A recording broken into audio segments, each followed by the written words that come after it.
ir ienācies jauns aparāts, saucās Dell Streak. Jā. Liels aparāts. Es noņemšu nost no lādētāja. Es atstāšu, nepaliek pagaidām. Labi, tad es uzdošu dažus jautājumus, interesējošos. Jā. Tātad pirmais jautājums ir par ekrānu. Vienmēr tik ieraugu jau ekrānu. Kā tur ir? Viņš ir pieskārienu jūtīgs, cik jūtīgs viņš ir un cik foršs viņš vispār ir? Ekrāns ir riktīgi liels. Precīzos ciparus, es nezinu, vai ierakstīšu, vai kur es nezinu no galvas. Arī, kur redzēt iPhone un kur redzēt Dell Streak. Viņš skatās tā kā makteni lielāks, ja? Jā, daudz lielāks ekrāns. Un es biju ļoti pārsteigts, ka viņš ir arī apmēram tikpat jūtīgs. Jo līdz šim visi šitie ekrāni, kas ir, viņi ir tādi, ka kaut kāda darbība veids, un tad viņi norēģē pēc kādas pusstundas vai kā, vai pēc, nezinu, ļoti ilgi un raustīgi. Tad šeit, kur redzēt, piemēram, ļoti precīzas darbības, vienkārši tur, kur spiežu. Un arī uz mazām lietām spiežās, ja? Jā, ļoti labi. Jā, ir kaut ko varējuši uztaisīt. Ir riktīgi labi, es esmu labi. Un tad nākošais jautājums kā nespeciālistam. Tad ieraugot šādu aparātu, man nāk prātā, kas tad tas īsti ir? Dators, telefons vai kas tur notiek? Dators tas noteikti, man liekas, ka nav. Vispār nemaz, ja? Es teiktu, ka dators viņš nav nemaz. Viņš pilnīgi noteikti viņš ir telefons, un tad vēl tas viņa virziens ir planšetdators. Tā kā doma, kad viņš grib virzīties uz to pusi, kur ir iPads un plakanie datori. Viņam iekšā var ielikt SIM-karti, un viņu var zvanīt un darīt visas telefona darbības. Un viņam virsū ir Androids, kas ir Google's operētāja sistēma priekš telefoniem. Attiecīgi, viņam ir ļoti jaudīgas tādas aplikācijas, kuras var salikt un kuras viņas padara katrā ziņā daudz spējīgāk par vidusmēru telefonu. Jā, bet tad, glabāt failus un rediģēt Word dokumentus tur... Var. Nu, tad jau tas ir dators. Nu, jā. Kas ir datora definīcija? Labi, un kā ir ar telefonu funkciju? Es saprotu, ka atrast zvanīšanas pogu nebija nemaz tik tā vienkārši. Un kā ir piezvanīt un rakstīt SMS, tu mēģināji? Bija ok? Jā. Es domāju, ka tiem, kas būs kaut ko lietojuši iepriekš Android, viņiem noteikti nebija problēmas. Vienkārši tas, ka parasti šādos telefonos ir vismaz viena poga, kas ir kaut kāda noteikti zinu, ka nospiedīšu šo pogu, tu uzreiz piezvanīt. Tur, nezinu, viena no šīm pogām ir zvanāt. Jā, viena zaļā klausūļa. Jā, kad zinu, ka to var piezvanīt un tur pacelt un nomest zvanu. Tad šeit telefons ir kā viena no software. Tad vienā vietā mēs varam atrast pogu, kur ir zvanīšana, uzspiest virsū, un tur mēs varam zvanīt, tad, kur ir tālāk jau tā kā viss normāls telefons tikai uz ekrāna. Un arī viss tur adrešu grāmatiņi, tur viss uzreiz parādās kaut kā sakarīgi un ērti vai nesakarīgi un ērti? Kā tas personīgais viedoklīts? Sākumā es mazliet kaut ko tur neiebraucu, bet tā ideja ir tāda, ka tā kā tas ir Google's produkts, viņš riktīgi iet kopā ar visu Google's produktu saimi, kas manā gadījumā ir Gmails, un gan Gmails nosinhronizējās, gan arī adrešu grāmatiņa, kontaktu grupa. Un tā kā viņi jau man vispār visu telefonu, nezinu, es nelietoju SIM-karti, viņi stāv Googlē, tad arī uz šejienu ļoti ātri visi man adrešu grāmatiņi, visi man kontakti no Googles tika ievilkt iekšā. Sākumā pagāja brīdis, kamēr tas notikās, bet pēc tam viņš visus salaid iekšā, tā kā viss notiek automāts. Labi. Un tad attiecīgi nākošais jautājums ir, kā ir ar internetu un internetu lietošanu šajā aparātā? Es nevaru viņu nosaukt par telefonu vēl joprojām. Labi. Jā, par telefonu. Internets viņam ir, es pat teiktu, arī ļoti labs.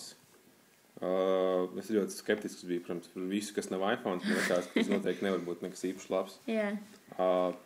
Viņam ir mazliet interesanti, es varbūt līdz galam neizkodu. Pie Wi-Fi man nācās gandrīz katru reizi apstiprināt, kad es gribu lietot šo Wi-Fi. Un tur tu jau neatcerējās, ka tu jau kaut kā, man liekas, ka viņš konkrēti to vienu, bet tur varbūt bija paša Wi-Fi problēma. Bet tālāk, tad, kad jau tiek iekšā internetā un taisi jau staigā pa lapām, tad, tagad nav, laikam, vai ir internets, tad ļoti labi. Jo ekrāns, tā kā ekrāns ir lielāks kā iPhone, attiecīgi, visa internetu lietošanas ērtums ir tieši no tā, cik liels ir ekrāns. Tā kā mierīgi var vērt vaļā lielos Wikipēdijas palagus, kur daudz teksta, ņemt mierīgi lasīt un Plus ir tas, ka viņiem ir arī, es nezinu, cik viņš gan ir labs vai kā, to es neizmēģināju, bet viņam ir, ja nekļūdos, viņam ir flash atbalsts kaut kāds, vismaz. Yeah. Un viss, protams, viss YouTube klips viņš automātiski var vaļā un darbina un viss notiekās. Labi. Un tad, tad vēl tāds jautājums man ir, kāda ir tava ideja, kādiem cilvēkiem varētu būt vajadzīgs šāds telefons? Jo, vienkārši tā kā par lielumu arī var runāt. Viņš ir par lielu. Jā. Ja es viņu pielieku pie auss, man ir neērti. Es nevaru iedomāties, kāpēc es viņu varētu gribēt. Ja tu viņu gribētu man pārdot, ko tu man teiktu? Es tev viņu negribētu pārdot. Tā doma tāda, ka es palietoju viņu pāris dienas ļoti aktīvi, var redzēt, ja? Jā. Es palietoju viņas pāris dienas ļoti aktīvi, un pēc viņa lietošanas iPhones liekas ļoti mazs telefons, kas tāds mīlīgs, ja? Mīlīgs telefons, kas ļoti ērti iegulst plaukstā. Un mēs zinām, ka viņš arī iPhones nav mazs telefons, viņš ir pierīgam liels. Jā. Un daudzām meitenēm viņi nepatīk, bet viņš ir šausmīgi liels. Un tad vienīgā plauksta, kas viņam dara, ir tāda kārtīga džeka plauksta, kurā viņš ieguļ un kurā viņš... bet mēs nereklamējam iPhone. Jā, es saprotu, bet tā doma, ka ja jau šis ir liels, tad šis ir pavisam milzīgs. Kas nozīmē to, ka... Man liekas, ka zvanīšana viņam nav primārā funkcija. Ar viņu var zvanīt un visu darīt, bet tas nav pats ērtākais, ko varētu iedomāties. Es pieņemu, ka ar viņu varētu būt ērti zvanīt, ja viņam ir Bluetooth, protams, ja tev ir Bluetooth austiņi. Tad, ja viņš Bluetooth nav ērti zvanīšanai, tad kam tad vienkārši tā internetu lietošana mazā figņā vai, kāpēc? Kam viņš varētu būt izdevīgs? Kāda cilvēka tēls, kuram viņš būtu īstā lieta? Es domāju, ka jebkurš cilvēks, kuram ir kaut kāda sasaiste ar ofisu, ar biroju, bet viņš ir visu laiku ceļā. Ideja tāda, ka es varu atvērt vaļā kaut kādus dokumentus un tur elementāri apskatīt viņus. Tā kā biznesa cilvēkiem, ja? Visiem protams. Tādiem oficiālākiem vairāk. Es nezinu, piemēram, es pieņemu kaut kādu veidu, kaut kādiem kurjeriem, ja viņiem, protams, ir arī tur GPS un tam līdzīgi. Tas, kad viņš var apskatīties kaut kādu pavadzīmu vai kaut ko nočikot un darboties kaut kā ar failiem, jo failus uz viņu var glabāt un tādā garā. Jā, un vēl par lielumu runājot savukārt, viņš arī nav ērts kabatā, vai ne? Tev nav tāds vidi, ka viņu ieliec kabatā un viņš varētu pārūst uz pusēm? Vai tik liels, vai plāns? Pārūst uz pusēm gluži, jo viņš, man liekas, diezgan pamatīgs ir, bet viņš, es nezinu, nav daudziem baigi tik liels kabatas. Viņš ir tāds jau tuvojās jau. Viņš ir pa lielu priekš kabatas, jā. Labi, un kā tur ir ar to GPS? Tu mēģināji, sanāca, nesanāca? Sanāca. Man liekas, ka diezgan labi. Tad, kad ir normāli iziet ārpus telpām, viņš diezgan precīzi viss darbojās, viss notiekās. Jā. Labi, un tad vēl pats pēdējais jautājums, un mēs varētu beigt šo te pārunu brīdi. Kā tad, ar to atkal personiskais viedoklīts, ar to dizainu un ērtumu tīri, tā no patikšanas viedoklis.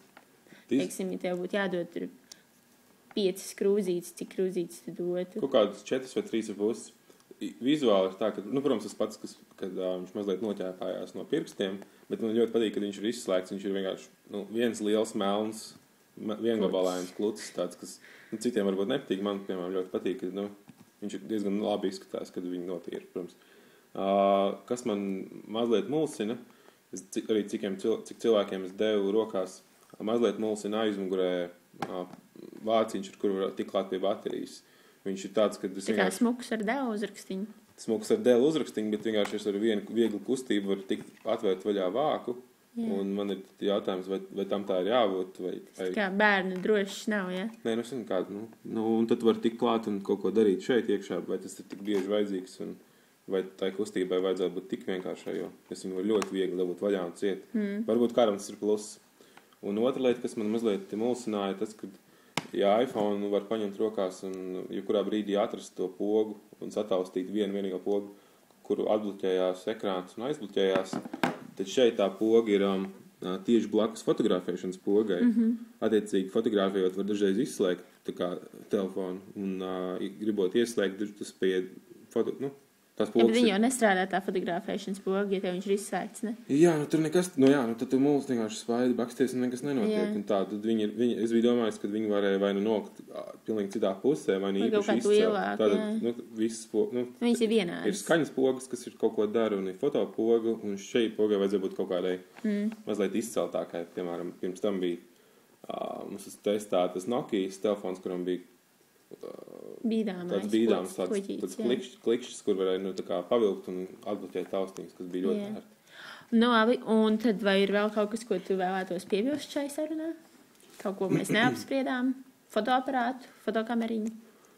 Fotokamera viņam ir, es pieņemu, ka es nesalīdzināju tā baigi 1:1, es pieņemu, ka diezgan labi, megapikseli daudz. Zivspulds spīdina acīs, ka nemetās? Jā, zivspulds spīdina acīs. Tas, ko es gribu piebilst, tas, ka viņam virsū ir Androids, un viņam ir Android versija 1.6, un es no Androidiem pats maz ko saprotu, bet tas, ko es zinu, ir, ka līdz šī gada beigām, kaut kādos, pieņem, tuvākajos mēnešos, viņam tiks iedots krutāks Androids 2.2, ja nekļūdos. Un tad uzreiz viss paliek labāk iedzīvē. Nu, būtībā jā, jo tehnoloģiski viņam tur ir ļoti jaudīgs, man liekas, 1 GHz procesors, un tālīdz viņš ir pietiekami jaudīga kastīte. Viņā var likt iekšā tās mazās mikrokartiņas, un viņā ir liela atmiņa, un viss viņam ir ok. Un tā kā vienīgais, kas viņam varētu būt tā kā mīnus, ir tas, cik labi darbojās softs, un pat tas viņam ļoti tuvākajā laikā uzlabosies, un viņš kaut kas vēl krutāks nekā līdz tam. Jo ļoti daudz lietas, kas ir, teiksim, saistītas tur, tur kaut kādas pogas vai kaut kādas programmas, tas tiek uzlabots ar programmatūru, un kad uzlabosies, būs vēl krutāk nekā tagad. Nu, skaidrs, un tad jau forši lietiņa. Jā. Nu, labi. Jā. Jā, tas arī laikam viss. Labi, jā. Čau.